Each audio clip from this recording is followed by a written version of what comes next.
दोस्तों नमस्कार। मैं कुलेश मंडल मेरी पुस्तक सफलता का सरल मार्ग का अध्याय 2 बताने जा रहा हूँ। अध्याय 1 में आपने प्रकृति के वरदान के बारे में जाना। अध्याय 2 में आप इसके आगे जानेंगे। तो शुरू करते हैं। लोगों का प्रेम पाने के लिए लोगों से प्रेम करें। आपका प्रेम सबके दिलों को पिघला देगा। हमारे सभी धर्म ग्रंथों में जीवन में प्रेम की महत्ता दर्शाई गई है। प्रेम के अभाव में जीवन तक की कल्पना नहीं कर सकते। सामंजस्यपूर्ण मानवीय रिश्ते में प्रेम के अर्थ के बारे में सिगमंड फ्रायड, ऑस्ट्रियन मानसिक विश्लेषण के संस्थापक ने कहा है कि जब तक व्यक्ति के पास प्रेम नहीं है तब तक वह बीमारी स्थिति में रहता है और मर जाता है। जीवन जीने का पहला आदर्श वचन यही है कि जब तक जिए आदर्श जीवन जिए। ऐसा तभी संभव है जब हम स्वभाव से संतोषी, त्यागी, ईमानदार, कर्तव्यनिष्ठ और सत्य के साथ रहे। मनुष्य को अपनी स्वयं की शक्ति को पहचानना और उसके साथ ही जीना चाहिए। प्रेम ही शक्ति है, जीवन है। अब नफरत ही कमजोरी और मृत्यु है। मानव शक्ति का सर्वोच्च प्रतीक विनम्रता है। मनुष्य का अहंकार, ईर्ष्या, घृणा, लोभ, कामना, द्वेष, द्वंद्व आदि से दूर रहना चाहिए। अज्ञानता के कारण मनुष्य में वो सभी दुर्गुण पनपते हैं। आप अपने दिलों में कभी भी निराशा, ईर्ष्या एवं द्वेष के लिए किसी प्रकार के स्थान न रखें। आपका भविष्य असीमित है। जीवन में जो भी चाहे प्राप्त कर सकते हैं, परंतु इसके लिए अपनी सोच बदलना है। एक अच्छा मनुष्य बनना है, कर्मयोगी बनना है। आपका कर्म ही आपका धर्म होना चाहिए। कर्म ही जीवन का गति देते हैं। हम जैसे कर्म करते हैं वैसा ही फल हमें मिलता है।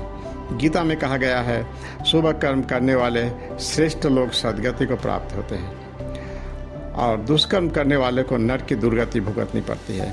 शुभ और अशुभ कर्म की कई परिभाषाएं हैं। इसे सरल शब्द में कहा जाए तो जिस काम को करने में मनुष्य को भय, शंका और लज्जा का एहसास होता हो उसे अशुभ कहते हैं, और जिस कार्य में आनंद, उत्साह और प्रेम का अनुभव हो उसे शुभ कहते हैं। मनुष्य को अपनी अंतरात्मा का आवाज़ सुनकर स्वयं शुभ अशुभ कार्य का निर्णय करना चाहिए। जो व्यक्ति किसी दूसरे के चेहरे पर हंसी और जीवन में खुशी लाने की क्षमता रखता है, ईश्वर उसके चेहरे से कभी हंसी और जीवन से खुशी खत्म नहीं होने देता। सफल होने के लिए कार्य करने के तरीके में परिवर्तन करना है। मनुष्य को भला करना है, उसको स्वास्थ्य रखने में मदद करना है, मनुष्य को उसके मंजिल तक ले जाने में मदद करना है। मनुष्य कैसे प्रसन्न रह सकते हैं वह सिखाना है। यह सभी को मिलकर करना है। मनुष्य को स्वस्थ रखना, सफल बनाना दुनिया का सबसे अच्छा कार्य है। कैसे आप एक सफल मनुष्य बनेंगे, स्वस्थ रहेंगे और मनुष्य को मदद कर उनके लक्ष्य तक पहुंचाएंगे, यह सभी इस पुस्तक से सीख सकते हैं। मल्टी लेवल मार्केटिंग में एक सफल संगठन होता है।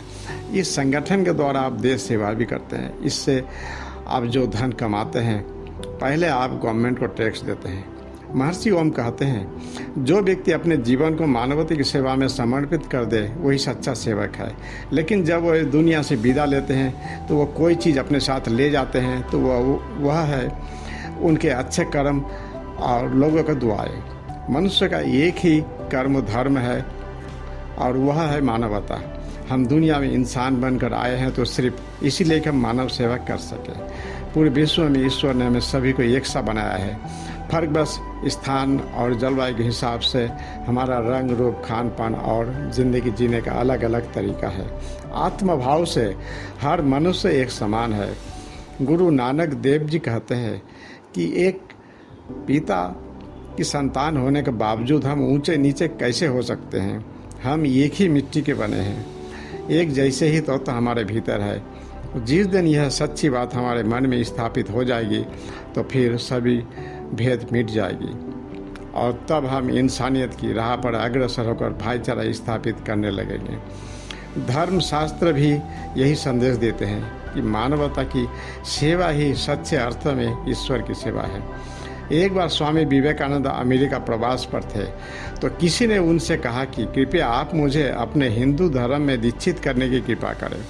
स्वामी जी बोले, महाशय, मैं यहाँ हिंदू धर्म के प्रचार के लिए आए हूँ, न कि धर्म परिवर्तन के लिए। मैं अमेरिका में धर्म प्रचारकों को यह संदेश देने आए हूँ कि वो अपने धर्म परिवर्तन के अभियान को सदैव के लिए बंद करके प्रत्येक धर्म के लोगों को बेहतर इंसान बनाने का प्रयास करें। इसी में हर धर्म की सार्थकता है। वर्तमान में हमने मानवता को भूलकर अपने को जाति, धर्म, गरीब अमीर जैसे कई बंधनों में बांट लिया है और उस ईश्वर को अलग अलग बांट दिया है। धर्म एक पवित्र अनुष्ठान भर है जिससे चेतना का शुद्धिकरण होता है।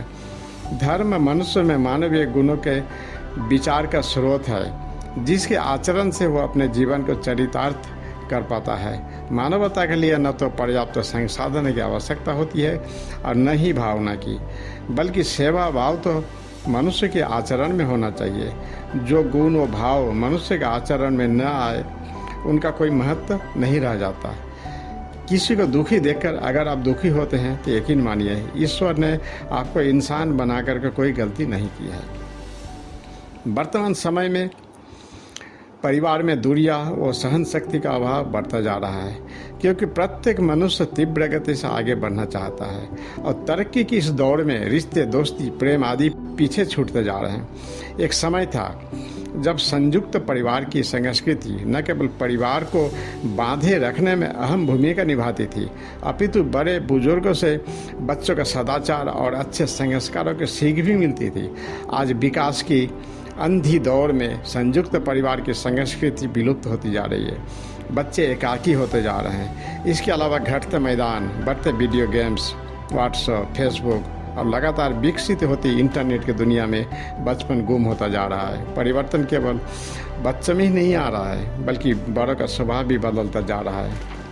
उपरोक्त समस्या के बारे में घबराने की जरूरत नहीं है क्योंकि हम जिस सिस्टम के बारे में बताने जा रहे हैं इस सिस्टम के माध्यम से नई उन्नति के साथ साथ नैतिक शिक्षा, सदाचार, संस्कार का विकास अपने आप हो रहा है। दोस्तों, अध्याय 2 आज यहीं समाप्त करते हैं। इसके बाद अध्याय 3 अगले वीडियो में बताएंगे। आपको पसंद आया हो लाइक, शेयर, कमेंट्स जरूर करें। धन्यवाद। जय हिंद, जय भारत।